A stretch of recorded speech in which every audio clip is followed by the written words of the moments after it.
In today's episode, we're speaking to Douglas Vermeuren, who has personally interviewed business leaders and companies like Nike, Reebok, Fruit of the Loom, FedEx, American Airlines, to name but a few.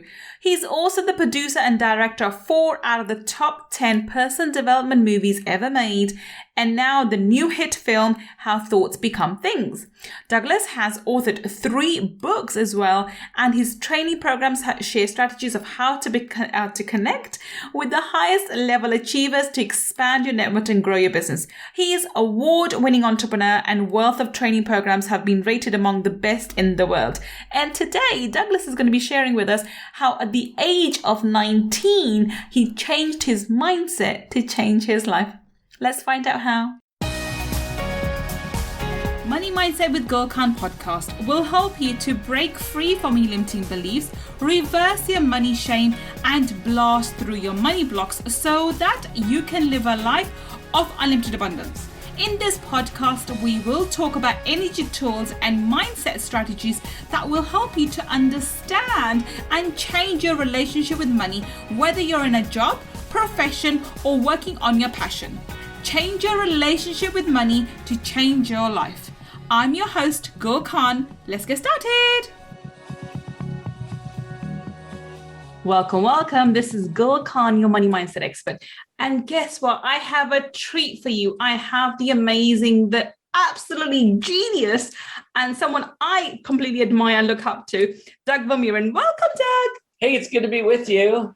Thank you so much for coming, Doug. I know you're a very, very busy person. You have done all these amazing things and all the fabulous things people have heard on the intro. But thank you for taking the time out and speaking to us. Doug, please, in your own words, tell everybody what it is that you do. I know you do a million things, but yeah, I do as little as possible, and I delegate the rest, because the reality is I try to be productive. So that's it, right? I have a really good team. I honestly don't do as much as people think I do. But what is it that you do? What is it that you would say is a passion? Well, here's the deal is I love to build and sell businesses. And I also do a lot of training and teaching in the areas of money, especially side hustle, especially. And then I also own a variety of portals and things that help people who have a message that they'd like to share online. So wonderful. And we were speaking off camera about your experiences, which are vast. I think we have 3 of these episodes to include all of them. But let's get started. You mentioned the fact that you made your first million when you were 19. So tell us, right. Where did you, but you didn't, like myself, you also grew up with a poverty mindset. So tell me, how did you work on your mindset? How did you get out from that, that poverty mindset? Yeah, that's a great question. So here's the deal is I was raised in the poverty pattern. And so that was my programming, be in the rat race, work hard. But the reality is somewhere inside me, I knew that there could be something different. So I had an awareness because I'd seen wealth outside of me that I knew that it could be created. I just didn't know the how. Yeah. And so kind of what happened when I was just prior to my 19th birthday, I got the book Think and Grow Rich and How to Win Friends and Influence People. And as I read that book, I came up with a desire, if you will, to start meeting bigger people than who I had surrounded myself with, more successful people. And you know the saying, it's that we become like the 5 people we spend the most time with. Of course, the 5 people we interact with. Yeah, so if you hang out with 4 losers, you get to become the 5th, right? Yeah. And the reality is we've heard so often about mind programming that they say a lot of our programming is done by the age of 3 or 5 or 7, or depending on whose research you read. But that's total bullcrap. Because if you think about it, if you're becoming like the people that you spend the most time with, present tense, spend, that means that your programming all the time is changing. So if you just change the people that you're going to hang out with, it can have a big influence. It can, absolutely. What I started to do is I started to, this idea, they say, take a millionaire out for lunch. Yeah. So I met this guy who was part of our church and in our community who was a millionaire. And instead of taking him out for lunch, I started meeting with him every single week. Oh, okay. Yeah. And so he started to shift my mindset, and I began to think more like him. But here's the funny thing is, after meeting with him for a while, he said, you know what, there's one question you haven't asked me that's going to change everything. And I said, well, what's that? He says, you haven't asked me who else I know that you should talk to. And so powerful question. Yes, it is. I asked him this, and all of a sudden I started getting introduced to more and more people. And I eventually got to everybody from Oprah Winfrey to Richard Branson to some of the biggest names. And that's what really started kicking off my life. And here's just something: when it comes to money, when it comes to mindset, when it comes to anything, if you want to expand what you have, you need to expand who you are. And so beautiful. I really, as soon as I started hanging out with these people, I started seeing things in a different light. One of my close mentors was a gentleman by the name of Frank McGuire. You've probably not heard the name, but he was the former VP of marketing for American Airlines, for KFC. He was one of the 4 founders of Federal Express. Oh, wow. Okay. And so he kind of took me under his wing, almost like my grandpa. And I'll never forget one really powerful money experience that we had that just shifted everything. Now, remember, I've been meeting with all these top achievers, so my money consciousness was expanding like incredibly. In fact, I don't like to use the word millionaire mindset, because I think set implies that we're stuck and we're firm. Mm-hmm. I like to use the term millionaire mind stretch. That's the way millionaires are. When they pivot, they grow. And it's funny, I just got a book deal under that title, Millionaire Mind Stretch, because no one's ever really heard that before, but that's what it is. So here's the scenario that Frank taught me. And I think this is a powerful lesson for people, especially involved in money. So we were outside a hotel, and we had just spoken inside to a group of people. And as we came out, the young bellboy, he was loading our luggage into the vehicle to get us back to the airport. And he came around and he had his hand open for a tip. And Frank pulled out a $5 bill, held it out, and went to give it to this kid. And this kid took the tip, but Frank didn't let go. And he looked this kid directly in the eyes and he said, "What did I just give you?" And this young man said, I don't know, $5. And Frank said, "What's it worth?" And then, of course, this young man, just uncomfortable, said, "Well, I don't know, $5. And Frank looked him in the eyes and he said, "No, it all depends on what you do with it next." And to me, that was a really profound money lesson as well, that most people, when they're given money, they don't really think about what the future representation of that money could be. They think about, here's $5, let's go spend it. And they really put themselves in this idea of money management rather than money strategist. And what I mean by that is, a manager generally, if they get $200, let's say, they match that against their bills. And if at the end they get a little bit extra, they think, victory, I won. That's a manager, right? They fit the puzzle pieces and the job was to make it fit. But a money strategist is a little different. If they do the same thing and they make that fit, at the end when they get that $50 or whatever it is, their goal is, how can I make the next 30-day cycle better for me? What could I do with this money to increase the opportunity that I'll have freedom? And most people never look at it like that. So as I learned some of these lessons from people like Frank and others, it really just changed my perspective on how money is really more of a tool rather than, I don't even like to use the term resource that some people do. It is a resource. That's not a lie. It is a resource. But what it really is, it's a seed. It's a seed to make other resources. And I think that that's an important part that a lot of people forget. I think that's, you covered so much in that. That's been quite intense. We're just getting started. I know. But I just want to recap a few things. And I love I've never heard the term before. Thank you for sharing that. And we will use it from now onwards. I agree with you. Millionaire mindset does actually, sort of give the impression that your mind is set at that level, whereas it should be millionaire mind stretch, because you're always stretching your mind. And let's add to that too, because if you look at all the top achievers that I interviewed, they're not perfectionists, they're improvisers. And if anything, this pandemic has demonstrated that the wealthiest people understand how to pivot. So when things don't go right and they hit the fan, they always find a new way. They're always inventing. They're always looking at this. And so here's the deal is, I know this is going to sound maybe a little bit off topic, but very interesting consideration here. So when I was doing my interviews with these top 400 achievers, I wanted to interview and understand how a person could really change, transformation, right? Because again, I was in the poverty pattern. How do you really get to this idea of, having everything that you want? And as I studied that, interestingly enough, my answer came from a very peculiar place. I was interviewing a lady who trained suicide hotline workers. Now, she's not involved in personal development at all, which is very interesting, right? So my answer did not come from the personal development world. Isn't that interesting, enlightening just to think about, right? In fact, I'm going to write a book one of these days called The Lies Your Guru Told You, because there's a lot of stuff that's being taught that isn't true. Agreed. There's plenty of that around. Plenty of that.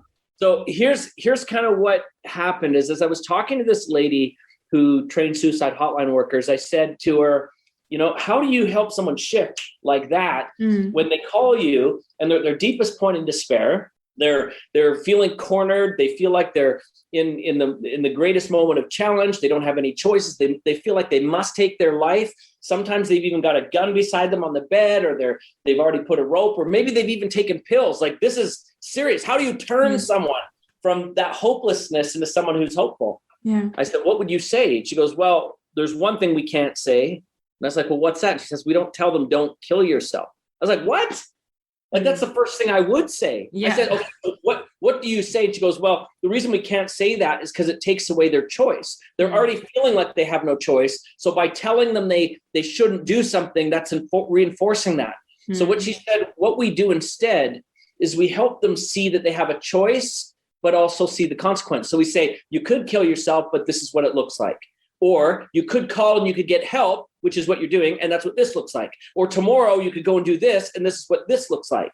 And so that was, for me, a startling principle. And if we equate that to the difference between someone who is broke or in a poverty situation and someone who is wealthy, it's just that wealthy people tend to explore and see more choices. Yes. They don't necessarily take the choices because, some things maybe aren't a good fit for them, but the more choices that we can list, the more power we have. Yeah. And so if you know how to make money one way, let's say a job, and that's the only way you know how to make money, you've got a limited choice of how you can receive money in your life. Yeah. It's now very limited. In other words, your job is a prison because it's a one-way street. It's a one-way track.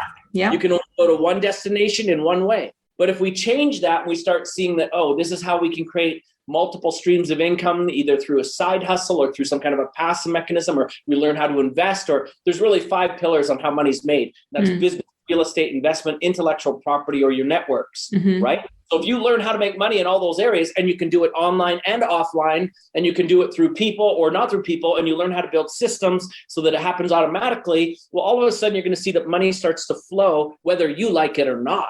Yeah. And the reality is I know this sounds crazy, but everybody always talks about you got to get motivated and you got to dial into your emotion to make money. Well, I'm going to tell you that money doesn't really care. If you've got systems that work, the money doesn't care how you feel about it. The systems are how the money's generated, not your emotions around it.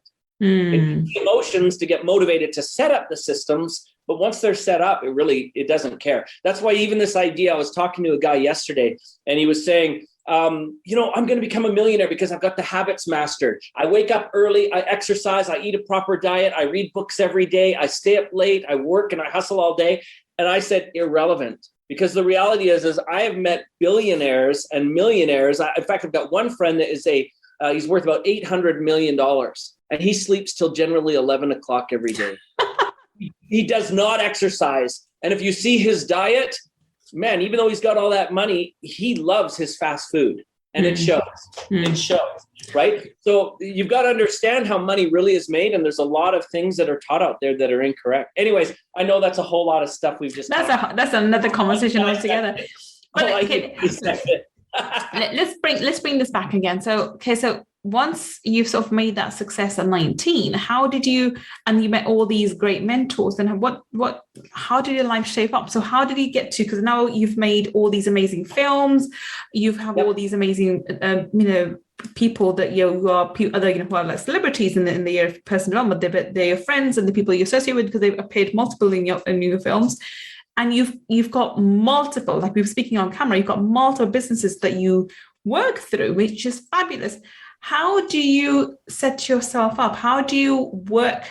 How do you motivate yourself? How do you work through that? How do you work on your mind to be able to expand and grow constantly? Because speaking to you makes me realize that's one thing that you're constantly doing, which is growing and expanding and not having the status quo, because that's too mundane for you. How do you carry on going, and how do you deal with setbacks? I guess there's a lot of answers that come to mind as you're talking. One of them is I don't rely on motivation. Okay. The American psychologist William James once talked about emotion and the core of motivation, they all come from the same word, by the way, motion, emotion, right? And motivation, it's all the same word. But the reality is if we rely on just motivation, that means we do things when we feel like it. And money is never a result of involvement when you feel like it. Like I said, it needs to be systems. Yeah, systems. Because our emotions are just too fragile. One day we're going to feel great. So think of this as an entrepreneur. I've got friends that have this experience. I've had this experience where one day you make like $3,000 and you're like, wow. And then next week you're lucky if you make $300 for the whole week. It's just like such a roller coaster, right? Yeah. Well, I think that's what we've been told, haven't we? That if you're an entrepreneur, it's a roller coaster ride, and be prepared for the highs and the lows. It doesn't have to be, but my point is that if you're basing your decisions around money on your emotions, you'll always fail, right? Because your emotions will always get the best of you. And so instead of trying to establish motivation in my life, I try to establish momentum. Momentum is more important, which is just kind of like a habit. Some of you who are listening, maybe you even work out at the gym, and you know that you need to show up at the gym whether you feel like it or not, right? But as you get the momentum going, then it begins to happen. So what I've tried to do in my life is actually systematize everything about my money-making processes. And there's only two ways that you can ever systematize anything. And that's to either automate it or to delegate it. Those are the only two ways. And so here's the deal is that your very best employee on any of this is going to be money. Because money never calls in sick. It never changes its mind about things halfway through. It always does exactly what you tell it to do. So, we obviously understand the ideas around compound interest, and we talk about that all the time, and it's definitely brilliant and wonderful. But we often, because like some who are listening maybe haven't had a lot of experience building wealth, and they assume that that's the only way to use your money to build wealth. And so because there's certain ways that are talked about so often, we assume that the other reasons are non-valid. And I'm going to suggest that, if you can learn how to use, again, systems and money, you can become unstoppable. There's really nothing that can hinder you because, again, your emotions can't even get in the way, right? In fact, if you were to ask me what's the biggest enemy to becoming wealthy, it's immediate gratification. Agreed. Right? That's something I definitely agree with. And by the way, I will mention here, let's go back to this idea around choice that we talked about earlier. You've heard people say that happiness is a choice. Total bullcrap. Not true. Okay. There's lots of people that make choices all the time that lead to really bad consequences. In fact, one time I spoke in a prison and I chatted with this guy who actually shot one of his schoolmates and now wound up in prison, and he was there. And at the time he said, I thought it was a good choice. Really? Where's the benefit in that choice? Right? It wrecked your family, wrecked your life, wrecked his family, wrecked everything, right? So happiness is not a choice. Let me rephrase this. Happiness is having a choice, but being pleased with the consequence. That's what happiness is. It's creating better consequences. So I love that. I absolutely love that. Repeat that again, because it's so profound, Doug. Repeat that, please. Happiness is actually creating choices that you're pleased with. That's a way to say it. I hope you are enjoying today's episode. If you want to learn more about my mindset strategies and energy tools to help you change your money mindset, then please register for my Abundance Mindset Makeover Workshop by visiting www.abundancemindsetmakeover.com. See you inside the workshop. But let's now talk about money. And this idea of immediate gratification, most people, they make their choices based on immediate gratification in terms of finances, material possessions, heck, even relationships, everything, right? In fact, I've got a friend that I'm trying desperately to knock some sense into him a little bit because he's in a relationship that's based on immediate gratification. He's dating this girl that honestly, she's just there for the cash. And so he's paying it out the door as quick as he can to keep her happy. Well, that's not sustainable. But here's the thing. Anyways, long and short is wealth is built on a vision of your future. It's this idea that if you learn how to pay now, you get to play later with interest. But if you play now, you're always going to pay later with interest. And by the way, I've got lots of experiences where I blew it as a young 19-year-old. Like, again, remember, I was a 19-year-old who had zero money that all of a sudden showed up and I did $1.6 million in 6 months. So wow. I had all this money now in my bank account. By the way, just to show you the extreme, I once went into a supermarket and I was starving. And this was prior to the money. And I put down a jug of milk, 4 of these instant noodles, and a loaf of bread. The total came to $4.22. I went through and I ran my little ATM card through, and it declined for $4.22.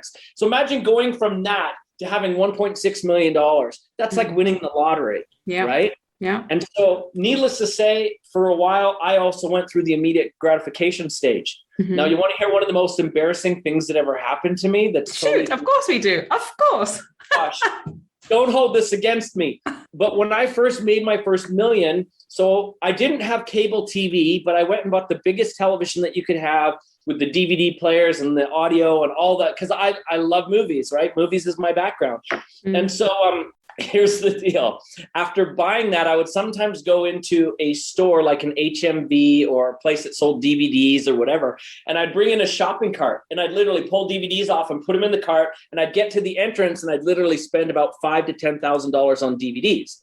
Now, here's where it gets really bad, okay? Okay. One day, I got home, and I'd arrange them alphabetically. Now, as you know, I didn't even peel the labels off half these, like it was still shrink wrapped and everything. But I would put them away alphabetically in my new DVD library. One day I got home and I put some DVDs in there, and I had, get this, 7 copies of Adam Sandler's Waterboy. Who has that? Who needs that? It was ridiculous. It was stupid.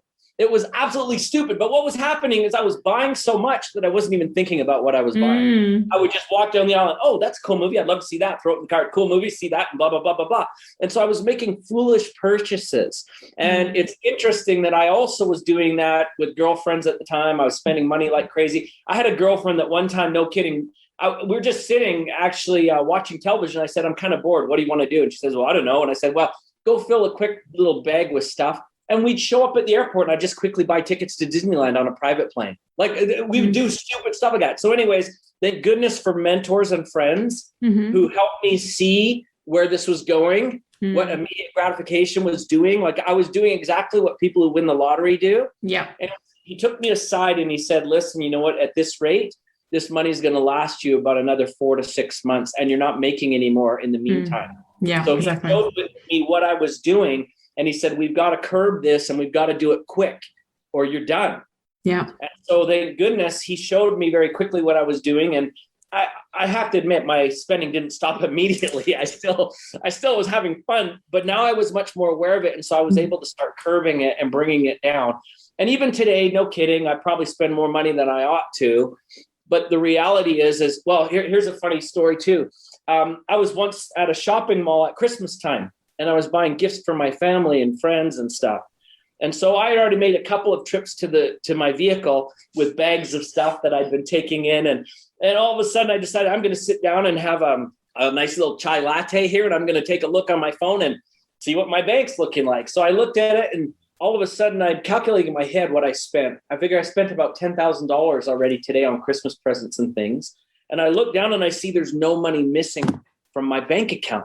And I'm like, oh, crap, what happened? Is my card's not working and I got all this stuff for free? Like karma's going to come back and kick my ass on this one for sure because I've stolen all this stuff. Yeah.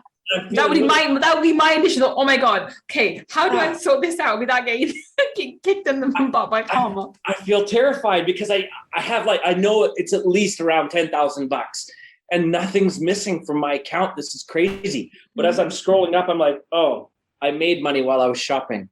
and so this is kind of, in fact, it's funny if you Google #1 passive income coach, that's me.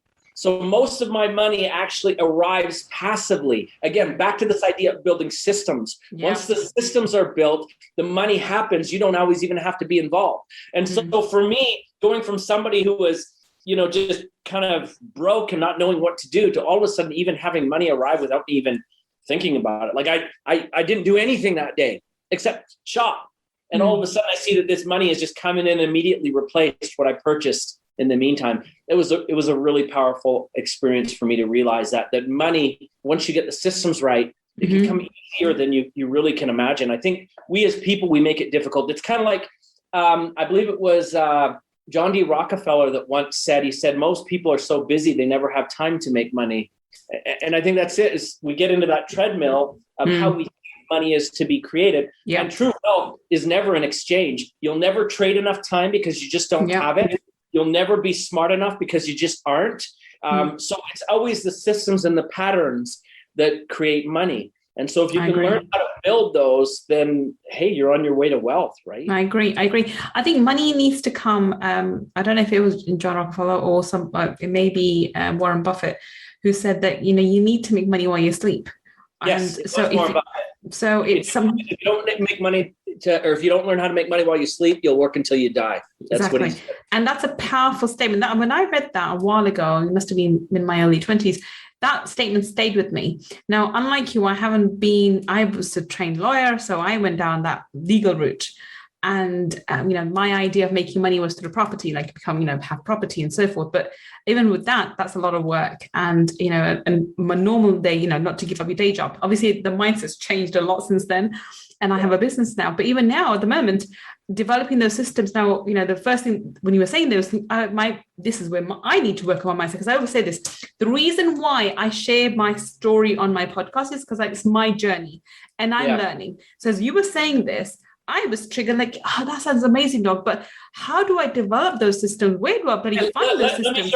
Let me show you. And this was kind of originally taught to me a little bit differently. So I've refined it over the years. Mm-hmm. But I was sitting with one of these mentors when I was about 19, and he showed me something similar to this. Mm-hmm. So let's do a little diagram. And I'm just drawing on a piece of paper here. I'm going to show two people. So one of them I'm going to call the customer. That's someone who's going to give you your money. Okay. Mm-hmm. The other I'm going to call you as the company. And let's just do it like this, okay? So you can see, look at my nice little drawings, right? Oh, you're an artist for sure, for sure. The reality is you can only give certain things to your customer. And I'm just going to put the abbreviation here. You're going to give an asset, a service, information, or a sense of community to them. Mm-hmm. And what I mean by sense of community, let's say, for example, we watched the latest Marvel movie. Yeah. Heaven forbid you watch the latest James Bond. I'm a big James Bond fan. I'm a big James Bond fan. I wasn't happy with the new one. I love movies. That's wasn't happy with the new one. But anyways, it wasn't that great, was it? Yeah, we'll talk about that another time. Actually, one of my friends that was really close to me when I was doing the interviews with the top achievers was Richard Kiel, who is Jaws with the metal teeth. Okay. I know him. You've seen him. I remember watching him in the James Bond movie. He co-wrote a book. So, but anyways, that's a whole other story. So anyways, sense of community, that's what I'm talking about. Yeah. People who go to see a Star Wars or a Marvel or James Bond, they feel like they're part of this community. Mm-hmm. So that's one other thing that you can sell. And in exchange, these guys are going to give you money. Now, I've drawn the North American symbol for money, but you get it. Yeah. So this is the exchange, right? Mm-hmm. Now, the reality is that if we're looking at systems, and we could get into a lot of this because I teach like a 3-day course on how to really build big money, just understanding this diagram. First of all, there needs to be what we call a fair exchange of value. Of course. And just in brief, fair exchange doesn't mean you give them $1, they get $1, and there's that exchange of $1, because nobody pays $1 to get $1. No, right? So you have to create something that's perceived value. It's the idea of the perceived value. I think I remember this concept in the book. I can't remember if it was in Think and Grow Rich or one of the other books. Well, if you go and sell, a gun to, what was it? If you sell a fur coat to someone, like an Eskimo, that they can make use of it. But if you give them something like, I don't know, something which is not going to be like a bathing suit, how can they get value from that? So if you charge, $100 for a £50, coat for, and charge them $100, that they will get value from. But if you give them a bathing suit, which is of $10, but give them for $5, they're still not going to get value from it. So it's this perceived value, what they can receive from it. It's like water is worth so much more if you're in the desert. Of course. Right? Yes. And so we'll talk later about fair exchange of value, how to create those real offers. We'll talk about that in Money Talkies in a bit. We'll have to. But if you can see with this exchange, the reality is in order for them to get this asset, service, information, or community, in order for you to get the money, certain things need to occur. And this is the problem that most people never really look at with their business, right? Yeah. What are the steps that need to occur for them to get this? What are the steps for me to occur to get this? Yeah. And these are the elements of where your work is going to be. So let's talk about a few things. First of all, where you've got all these gurus who are saying hustle and grind, and they don't tell you what to do. This is the answer of what you need to do. You need to facilitate and simplify the transactions. and replace yourself in the transactions. Yeah. Now, if you can find a system that will either automate or delegate some of these things. So let's just say that I've now gotten rid of 3 of these things. All of a sudden, this income stream has become more passive. It's shifted. In other words, income streams are not always either active or passive. It's not black or white, one or the other. It's like a continuum. It slides in a spectrum from active, meaning you working, all the way to passive. And and the more that you can eliminate yourself from the equation, the more passive it becomes. Agreed. And so this is how we build systems. We need to find, again, like if we're looking at, let's just say, payment processing, us receiving money, if we can find a way to automate it, say even online, let's say you're using a service like Stripe, well, that's not one thing you don't have to do. You don't have to be on the phone to collect a credit card number and process it, because the system does it for you, right? Or let's say, for example, even this idea of sharing this with someone, and you're not maybe a good salesperson, well, you find someone who can sell, well, you've eliminated that part. You don't have to do it anymore. So it becomes more passive because someone else will do that opportunity. So this is how we build systems. But I think the thing with most people is they've never taken the time to really investigate what has to transpire, what has to take place. And then your job really becomes, like, if we're looking at, like, I've got a book coming up this year called The 6-Minute Workday. No kidding. I know this is going to sound crazy, but last year during the pandemic on one of my businesses, we did $14 million. But here's the astonishing part, not the money. But on that business, I generally worked an average of 6 minutes a day on that business. Wow. Okay. Now, why is that? It's because I was able to build these systems. But what did I do during my 6 minutes? Now, keeping in mind, I didn't start with 6 minutes on that business because I had to build the systems. So I graduated from that active to more passive. And as I got through from, building the systems, now it was a matter of plugging in the right people and managing. And the majority of my 6 minutes was actually spent as a leader. Think of it like this as an entrepreneur. Most entrepreneurs try to do everything themselves, and that's why they're broke. You just don't have the bandwidth to, like, again, what was said there is that most people are so busy they can never become wealthy. But if your day now becomes, you get the right people in the right place, and you're in charge of training them, it's almost as though you're conducting an orchestra. Can you imagine if you were to go and try to play every instrument? I better run over to the violin. I better run over to the cello. I better run over to the timpani. I better run over to the piano. Your song will be terrible, and it will be chaos, and it will not have any value to anybody. But if you're the conductor and you put the right violinist there and the right cello person there and the people playing flutes and woodwinds and all these things, and now you give them a vision of what you're to do, and you get them to start in the right way, you conduct them, and you are spending your time supervising these kind of things, you can become wealthy very, very quickly. And yes, you can do it in 6 minutes a day. Now, the interesting thing is do I work every day? No. So there are some days that even that 6 minutes didn't happen. I don't need to, right? And in fact, it's funny because even as we look, I've got people all around the world that work for me, and I've got even messages that are coming in. And this is how people report to me. Once they know what they need to do and they get a vision of this and they know what the responsibilities are and the outcomes that they're to create, all they have to do is report. And one of my favorite books that's out there, which I'm going to recommend, is 7 Habits of Highly Effective People. Yeah, I have that. Right? Stephen Covey is just a master. And one of the things that he shares in there is a story about how he trained his son to mow the lawn, right? Where in other words, he said, son, this is what my lawn needs to look like. And how you get there, these are the rules. But any other thing that you choose to do is up to you.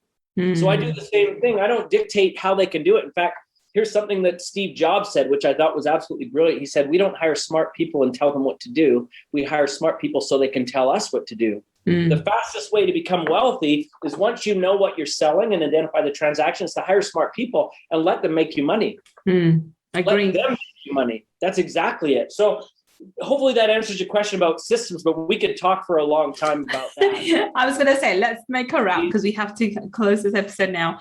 I'll come back if you want me to. Yeah, we need to have you back, Doug. We need to have you back. Tell us for now, where and how can we connect with you online? Wow. Okay. So I've got materials that are on YouTube that are free. You just type in my name. There's lots of stuff there. Actually, here's something, speaking about wealth, that everybody's interested in. If you go to Facebook and type in Predictable Millionaire, we've got a group that's there. Here's one of the things that I did. As we said in the beginning, I went out and I studied 400 of the world's top achievers from big companies. That helped me build my first million. But I always had the questions, how is a million built? really. And so I actually went out over the course of a decade and I interviewed 700 self-made millionaires. And so in those interviews, I was able to identify all the different patterns that are available to get to $1 million. And if you probably read, there's a book called The Millionaire Next Door by Dr. Thomas Stanley. I've heard of it, not read it. I heard of it though, yes. So anyways, my problem with that book is that it's a bit dated.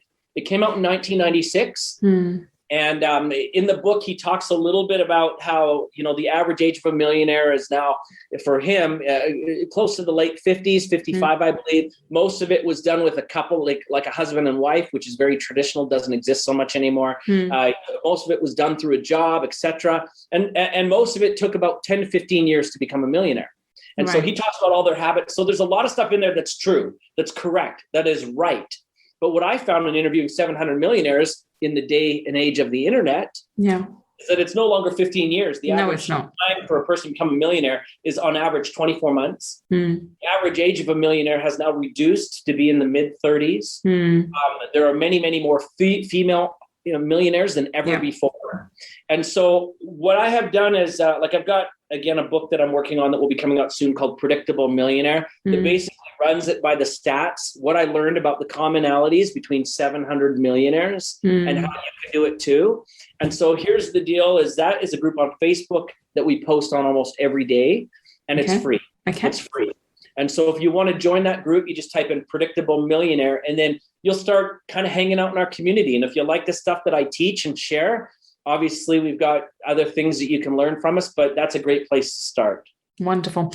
So both these links that I've just mentioned, if you're listening to them on a podcast, they will be in the show notes. And if you're watching this on YouTube, then down below, you can see in the description section what all the links that we have for Doug. And I definitely recommend go and check him out. Go and join his Facebook group. If you are on Facebook, I definitely will be joining that group as well. And allow him to expand your mind. I mean, he's definitely expanding my mind in the short time we spent together in terms of what's possible for us as you and I as a community. But also what we should be aiming for. It's about, the idea of hustle. You guys know me, I'm not really much into hustle either, but I liked his ideas of making it predictable and making it almost a no-brainer and finding ways to do it. So it's no longer an option, no longer a wish. It's now a predictable thing that you can foresee within 24 or 36 months, whatever your timeline is, and be able to do it. So definitely go and check him out. And he is an amazing, amazing individual. We will be having him back on Money Talkies, absolutely, because we need to dig a little deeper on a few of the aspects, but we definitely want to get some more golden nuggets from him. So Doug, please do come back on Money Talkies. We'll have to have a chat with him then. But thank you so much for being on Friday Feature. It was fun. Thank you so much. Thank you for listening to me and Doug today on Friday Feature. I will be back on another Friday Feature with another amazing guest, sharing their experiences, telling us how they changed their life by changing their mindset. Until the next time we meet, this is Gul Khan signing off. Take care and bye for now. If you want to learn more about my energy tools and mindset strategies, then please visit my website, www.gulkhan.com. And if you want to take part in our 5-day abundance mindset makeover workshop, where I deep dive into energy tools for abundance, then please go to www.abundancemindsetmakeover.com and register. I look forward to being your mentor in the next workshop. And if you want to learn about the spiritual laws of money, then go and get my book, Laws of Money, from www.lawsofmoney.com. Until the next time we meet, this is Gul Khan signing off. Take care and bye for now.